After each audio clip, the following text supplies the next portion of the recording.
사랑의 하나님 아버지, 고난주간 오늘 새벽 이 시간 주의 전으로 인도하시고 함께 예배하며 기도할 수 있도록 허락하심을 감사드립니다.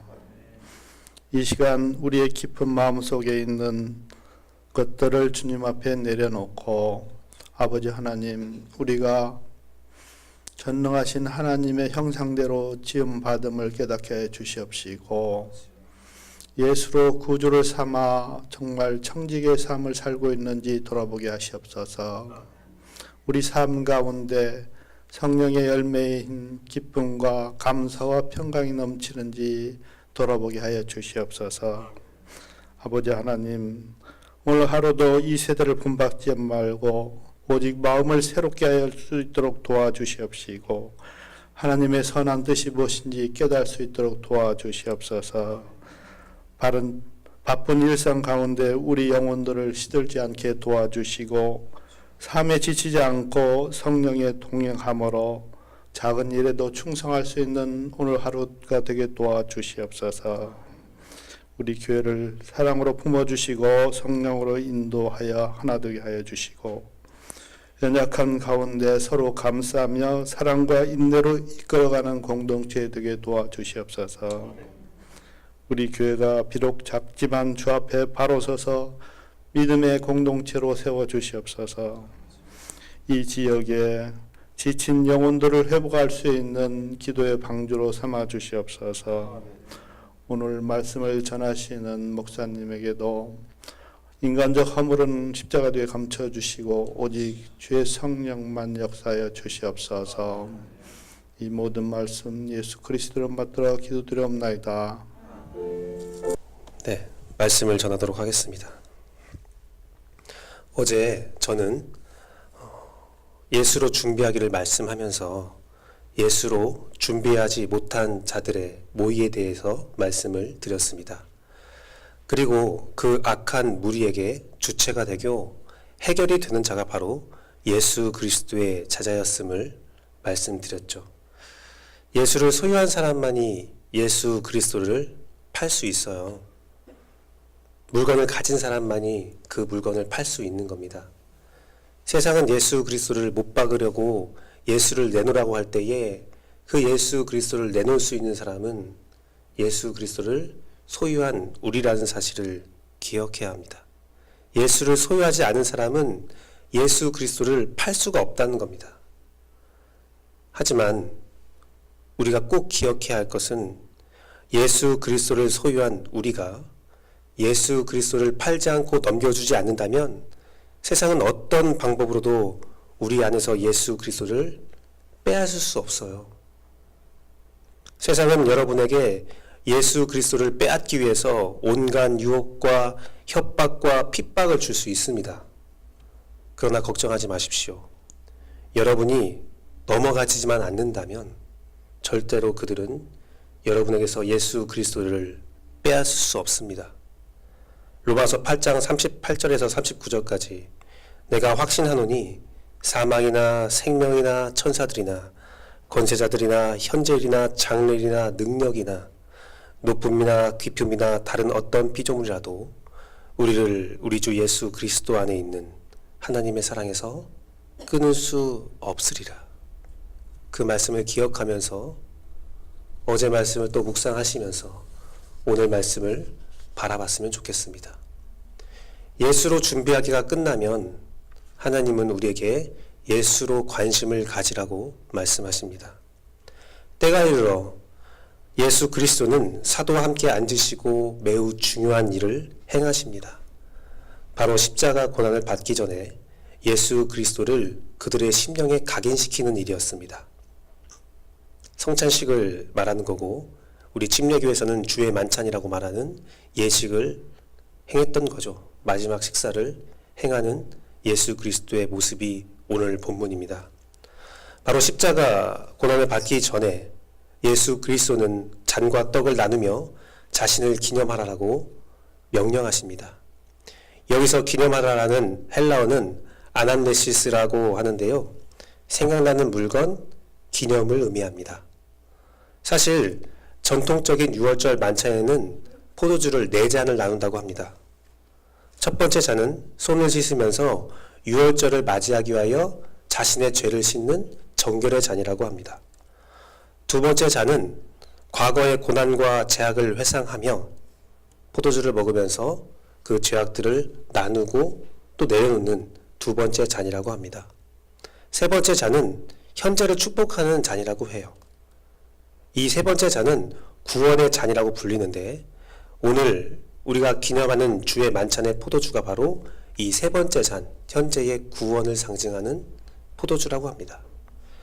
현재 임재한 축복을 찬송하며 기쁨으로 잔을 마시는 그 잔이죠.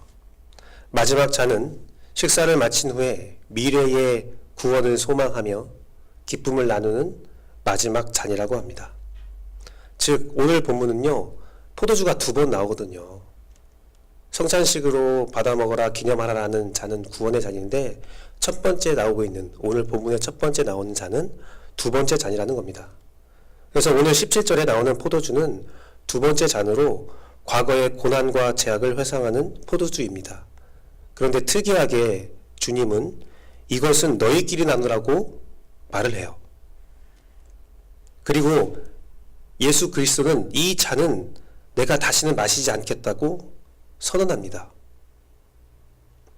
이 뜻은요, 예수 그리스도는 이제 그와 함께 식탁 공동체에 그 공동체를 이루는 그의 백성의 죄악은, 과거의 죄악은 나는 바라보지 않겠다라고 선언하는 겁니다. 그 두 번째 잔, 너희 과거의 회상의 잔은 내가 같이 먹지 않겠다, 내가 바라보지 않겠다라는 겁니다. 하지만 공동체끼리는 그 잔을 나누라는 겁니다. 이 뜻은 고난과 죄악을 우리끼리 나누고 고백하고 용서받고 용서해야 한다는 것을 의미합니다. 그래야 세 번째 잔, 구원의 잔을 마실 수 있는 자격이 된다는 겁니다. 세 번째 잔은 예수 그리스도의 몸과 피의 잔인 구원의 잔이지요.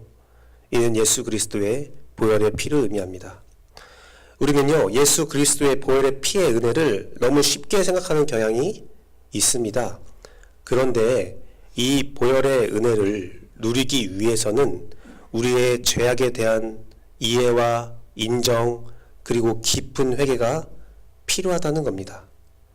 또한 회개의 열매는 단순히 내가 회개했다고 끝나는 것이 아니라 나와 관계를 맺고 있는 모든 사람들과 나누면서 서로 용서하고 용서함을 받는 일이 있어야 진정한 회개가 이루어졌다는 겁니다. 그래야 예수 그리스도의 보혈의 피에 동참할 수 있는 자격이 비로소 되는 겁니다. 보십시오. 오늘 본문을 그러나 한번 보십시오. 예수 그리스도는 이를 우리에게 기념하라 명령하셨는데 제자들의 마지막 고백은 무엇입니까? 예수를 기념하는 것이 아니라 다른 것에 관심을 가지고 있죠. 바로 누가 예수 그리스도를 팔아 화를 받게 되느냐? 누가 그랬느냐? 우리 안에 어떠한 문제점이 발견됐을 때 그거 말하는 사람 누구야? 우리 안에 어떠한 필요점이 대두되었을 때에 반대하는 사람 누구야? 도대체 누가 나를 반대하는 거야? 도대체 누가 나쁜 사람이야? 안타까운 순간입니다. 모두가 예수를 기념하지 않고 파는 사람이에요. 예수 그리스도가 기념하라는 것은 기념하지 않고 다른 것들을 관심 갖는 모습이죠. 그 제자들이 누구입니까? 예수 그리스도가 십자가에 달리실 때 모두 도망한 사람들입니다. 그럼에도 불구하고 자신의 죄악과 연약함은 바라보지 못하고 타인만 바라보는 모습이죠. 그에게 의심과 비난이 있습니다. 이는 관계에서 죄악을 충분히 나누지 못한 이유이죠. 두 번째 잔을 충분히 나누지 못했기 때문에 그냥 피상적인 관계에서 두 번째 잔을 나눴기 때문에 주의 보혈의 잔을 기념하지 못하는 겁니다. 주의 만찬의 의미를 잘 기억하는 여러분 되기를 소망합니다. 예수 그리스도를 기념하는 것이 무엇인지 깨달아 알아서 예수 그리스도를 기념하는 삶을 살아가며 오직 주님만 바라보고 나의 연약함을 바라보는 여러분 되기를 소망합니다. 그 마음으로 이웃을 바라보고 그 안에서 예수 그리스도의 은혜를 바라보며 타인에게 인자함과 용서함으로 나아가는 여러분이 되기를 간절히 바랍니다. 사랑하는 성도 여러분, 오늘 우리는 예수 그리스도를 바라보기 원합니다. 예수로 관심 갖기를 원합니다. 그리고 예수 그리스도와 함께 그 사랑과 온전함 가운데 과거의 잔은 우리 서로 나누고 구원의 잔을 함께 준비하고 마시기를 소망합니다. 내 안에 죄악을 주님 앞에 쏟아놓고 내가 오늘 화해해야 할 나의 죄악을 용서하고 용서받아야 할 이웃과 충분한 관계를 회복하십시오. 예수 그리스도의 살과 피를 온전히 받아 먹고 마실 수 있는 상태로 이 고난주간에 여러분이 준비되기를 원합니다. 마태복음 5장 23절에서 24절 말씀은 그러므로 예물을 제단에 드리려다가 거기서 내 형제들에게 원망 들을 만한 일이 있는 것이 생각나거든 예물을 제단 앞에 두고 먼저 가서 형제와 화목하고 그 후에 와서 예물을 드리라라고 선포되어 있습니다. 이웃과의 관계 회복이 우리가 하나님과 관계가 회복될 준비가 되었는지 또는 관계가 회복된 자인지를 드러내는 증거라는 거죠. 관계 회복을 위해 가장 중요한 방법은 말씀을 통해 나를 보고 나에게 적용하는 겁니다. 사실 저는 고난주간 새벽 예배 시간에 여러분을 충분히 위로하고 싶은 마음이 커요. 항상 말씀을 쓸 때마다 여러분을 위로하고 싶어요. 말씀이 조금 강하게 되면 제가 굉장히 걱정이 됩니다. 그 이유는 저의 인상이 강하기 때문에 말씀이 강하게 들어갈 때 동일한 강도를 말해도 제가 좀 세게 느껴지나 봐요. 저에겐 큰 고민이고 저에겐 큰 약점입니다. 여러분이 너무 찔려도 제가 걱정이 되고 너무 찔림이 없어도 둘 다 걱정이 돼요. 그게 목회자거든요. 그런데 여러분이 꼭 기억해 주었으면 좋은 그 마음이 있습니다.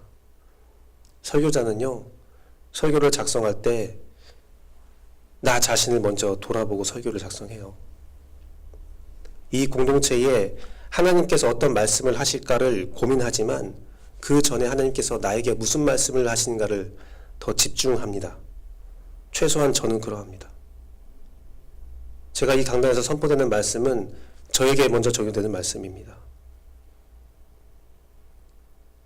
이 말씀의 첫 번째 대상은 바로 저라는 겁니다. 제가 예수를 판 자고요. 제가 이웃을 용서하지 못하는 자고요.